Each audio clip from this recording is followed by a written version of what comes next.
નામનો રાક્ષસ હતો. ગોપ ગોવાળિયા બધા ભેગા થયા. ગોપીઓ નંદ બાબાના મહેલની અંદર ગયા કે હે નંદ બાબા, આપને ત્યાં બાળકનો જન્મ થયો મોટી ઉંમરે, આપ કંઈક ઉત્સવ કરો મહારાજ. ત્યારે નંદ બાબાએ ઉત્સવ કર્યો મહારાજ. એની અંદર ગાડા ભરીને માખણ આવ્યું, મિશ્રીઓ આવી અને બધા ઉડાડવા લાગ્યા, નાચવા લાગ્યા. ત્યારે લાલો બહુ રડ્યો. ત્યારે યશોદા કહે છે કે લાલાને ક્યાં રાખું? ત્યારે ગોપી કહે છે કે હે યશોદા, ઓલો જો ગાડો દેખાય છે ને ગાડા નીચે ઝૂલો બાંધી દે કપડાનું, લાલાને એમાં સોડાવી દે. ત્યારે લાલાને એ ખોળિયાની અંદર સોડાવી દીધો અને શકટાસુર નામનો રાક્ષસ હતો એ ગાડાની અંદર પ્રવેશ કર્યો અને ગાડાનો આકાર લીધો મહારાજ. ત્યાં લાલાએ એક પાટો માર્યો અને ગાડાને ઉલારી નાખ્યો મહારાજ, અને શકટાસુરના પ્રાણ ગયા મહારાજ. અને બધાએ જય જયકાર કરવા લાગ્યા દેવતાઓ બધાએ, અને ગોવાળિયાઓ બધાએ આશ્ચર્યચકિત થયા. ત્યાં એ ગોવાળિયો બોલ્યો કે હે યશોદા, મેં જોયું આ લાલાએ પાટો માર્યો તો ગાડાને અને ગાડો ઉલરી ગયો. યશોદા કે હે ગોવાળિયા, આમ ન હોય, લાલો હજી નાનો છે, એના પાટાથી ગાડું ન ઉલરે. ત્યારે યશોદા મૈયા છે, કહે છે મારા લાલાની પાછળ કોણ ભળી ગયું છે મહારાજ? અને લાલાને ઘરે લઈ ગયા. ત્યાં થોડા દિવસ થયા અને યાદવ વંશ કુળના ગૌર મહારાજ ગર્ગાચાર્યજી મહારાજ પધાર્યા છે. મથુરા જતા હતા ત્યારે એમ થયું કે ચાલો હું ગોકુળ થઈ નંદ બાબાને મળતો જાઉં અને મથુરા વયો જાઉં. ત્યારે આ ગર્ગાચાર્યજી મહારાજ ત્યાં આવ્યા યશોદાને નંદ બાબાને. ત્યાં નંદ બાબાને ખબર પડી, એનું સ્વાગત કર્યું. નંદ બાબા બહુ રાજી થયા. યશોદા અહીંયા પણ બહુ રાજી થઈ છે મહારાજ. અને રાજી થઈને કીધું કે મહારાજ, આ પધાર્યો છે એ બહુ સારું કર્યું છે. ગર્ગ પુરોહિતો રાજન યદુ નામ સુમમાત હાતપા વ્રજમ જગામ નંદસ્ય વસુદેવ પ્રવ પ્રચોદિતમ. હે મહારાજ, આ પધાર્યા બહુ સારું કર્યું છે. અમારે પણ કામ હતું અને આ પધાર્યા છો. ત્યારે નંદ બાબા કહે છે કે હે મહારાજ, અમારે ત્યાં 2 બાળકોનો જન્મ થયો છે. યશોદાને ત્યાં એક બાળકનો જન્મ થયો. મારા મોટા પત્ની રોહિણી છે, એને પણ એક બાળકનો જન્મ થયો છે. બંનેના નામકરણ સંસ્કાર કરવાના છે. ત્યારે ગર્ગાચાર્યજી મહારાજ કહે છે કે હે નંદ બાબા, હું તો રાજા કંસનો ગૌરપદુ કરું છું. જો એને ખબર પડશે કે મેં આપનું નામકરણ સંસ્કાર કર્યું છે તો એમને મૃત્યુદંડ દેશે. ત્યારે આ નંદ બાબા કહે છે કે હે ગર્ગાચાર્યજી મહારાજ, આપ, હું ને યશોદા 3 સિવાય ચોથાને કોઈને ખબર નહીં પડે કે આપે આ નામકરણ સંસ્કાર કર્યું છે. ત્યારે કે આપ નામકરણ સંસ્કાર કરો એ પહેલા આપ જમી લો મહારાજ.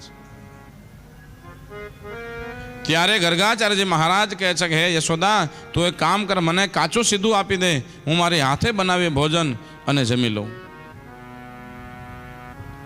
ત્યારે ગર્ગાચાર્યજી મહારાજને એ બધું કાચું સીધું આપ્યું અને ગર્ગાચાર્યજી મહારાજે બધું ભોજન બનાવ્યું અને ભોજન બનાવી જમવા બેઠા મહારાજ. નંદ બાબાને કીધું કે આ પણ જમી લો. નંદ બાબા અંદર જમે રસોડામાં અને યશોદા પણ અંદર જમે. ગર્ગાચાર્યજી મહારાજ મારા ઓસરીમાં બેઠા બેઠા જમે છે અને જમવા બેઠા હાથમાં જળની અંજલિ લીધી અને ભગવાનને યાદ કર્યા કે હે દ્વારિકાધીશ મહારાજ, આપ ભોગ આરોગો. હે મહાદેવ ભોગ આરોપો. હે અન્નપૂર્ણેશ્વર ભોગ આરોગો. એ બધું ધ્યાન કરે છે. ત્યાં ગર્ગાચાર્યજી મહારાજ જમવા બેઠા, એની બાજુમાં લાલો છે, રમતો હતો. ત્યારે આ ગર્ગાચાર્યજી મહારાજ થોડા ઊંચેથી બોલતા હતા કે હે મહારાજ પધારો, ભોગ આરોગો. હે મહારાજ પધારો, ભોગ આરોગો. ત્યારે લાલો કહે છે કે આજુબાજુ કોઈ છે તો નહીં, આ કોને કહે છે? મને કહેતા લાગે છે. ત્યારે ગર્ગાચાર્ય મહારાજ આંખ બંધ કરીને બેઠા છે અને લાલો ગોઠણિયા ભાર થઈ સીધો થાળીમાં ચાલુ થઈ ગયો. અને ગર્ગાચાર્યજી મહારાજે આંખ ખોલી, ત્યાં તો લાલો જમવાનું ચાલુ કરી દીધું. હે લાલા, આ શું કરે છે? હે લાલા, આ હે યશોદા, આ તારા લાલાને લઈ જા, મારું બધું ભાણું હેઠું કરી નાખ્યું, હવે મારે જમીશ નહીં હું. ત્યારે યશોદા દોડીને આવી, શું થયું મહારાજ? ત્યારે કહે છે કે તારા લાલાએ બધું ભાણું હેઠું કરી નાખ્યું. ત્યારે યશોદા કહે, લાલા તારે ત્યાં ન જવાય, મહારાજ જમે છે. લાલો કહે છે કે મને ક્યાં ખબર છે, મને જ કીધું પધારો પધારો કરતા હતા, મને એમ કે મને બોલાવે છે. એટલે હું જમવા આવી ગયો અને થાળીમાં સીધો ચાલુ થઈ ગયો. ત્યારે ગર્ગાચાર્યજી કે મહારાજ કે હું તને નથી કહેતો, હું તો દ્વારિકાધીશને કહું છું, મહાદેવને કહું છું, અન્નપૂર્ણેશ્વર માતાજીને કહું છું, પધારો આપ ભોજન. મને કે લાલો કે મને એમ કે અહીંયા કોઈ છે નહીં તો મને જ બોલાવતા હશે. ત્યારે ફરીવાર આ બધું ભોજન હતું એ યશોદાને આપી દીધું. ફરીવાર કાચું સીધું લીધું. ફરીવાર આવું થયું અને છેલ્લે વાર લાલો કહે છે જો હવે ઘડી ઘડી આવું કરીશ તો મહારાજ વયા જશે, નામકરણ સંસ્કાર નહીં થાય. અંતે ગર્ગાચાર્યજી મહારાજ થાકી ગયા રસોઈ બનાવીને. છેલ્લે થોડી ખીર બનાવી અને ગર્ગાચાર્યજી મહારાજે ભોગ લીધો. પછી નામકરણ સંસ્કાર કરવા બેઠા છે મહારાજ. નક્ષત્ર યોગ બધાએ જોયા અને યશોદાને નંદ બાબાને કહ્યું કે આપનો જે મોટો બાળક છે રોહિણીનો પુત્ર એનું નામ આજથી બલરામ હશે અને આ નાનો દીકરો છે મહારાજ યશોદાનો પુત્ર એના તો અનેક નામ છે મહારાજ. બહુની સંતિ નામાની રૂપાણી ચ સુતસ્યતે ગુણકર્માનુરૂપાણી તાન્યહમ વેદનો જનાહા. મહારાજ આના તો ઘણા નામ બતાડે છે. કિશન કહું, કનૈયો કહું, મોહન કહું, ગોવિંદ કહું, મુરલીધર કહું, રણછોડ કહું, ઘણા નામ છે મહારાજ. હરિ અનંત, હરિ કથા અનંત. મહારાજ ભગવાનના અનંત નામ છે અને ભગવાનના અનંત ચરિત્રો છે. કયો કયો નામ આપને કહું મહારાજ? હે એટલે તો આપણે ગાય છીએ ને ભાઈ. હરિ તારા નામ છે હજાર, કયા નામે લખવી કંકોતરી.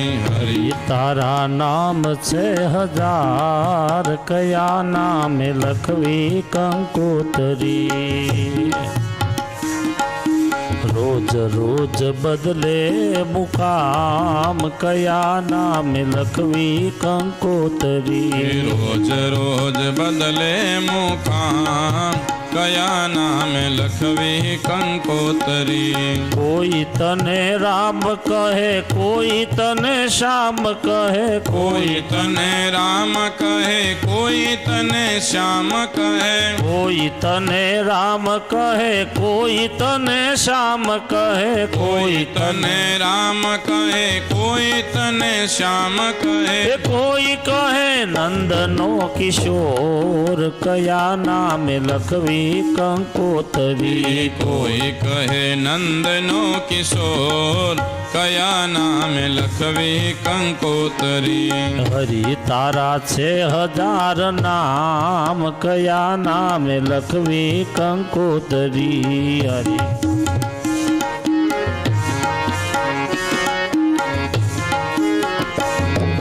મથુરામાં મોહન તું ગોકુળ ગોવાળિયો. મથુરામાં મોહન ને ગોકુળ ગોવાળિયો. મથુરામાં મોહન તું ગોકુળ ગોવાળિયો.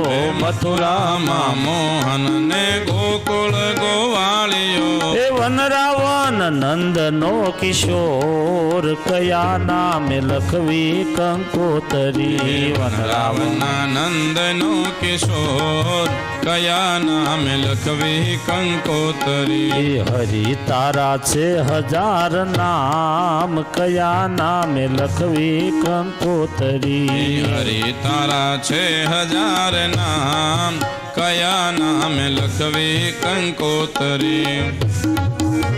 હો એ મને લાગે છે વાલો યશોદાનો લાલો, માધવ મતવાલો મતવાલો. આરે મને લાગે છે વાલો યશોદાનો લાલો, માધવ મતવાલો મતવાલો.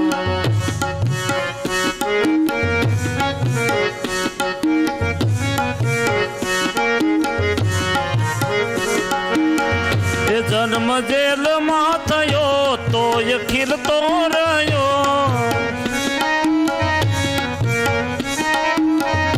જન્મ જેલમાં થયો તોય ખીલતો રહ્યો. નથી કીધા નિરાશા ના ખ્યાલો, માધવ મતવાલો મતવાલો. મને લાગે છે વાલો વાલો યશોદાનો લાલો, માધવ મતવાલો મતવાલો.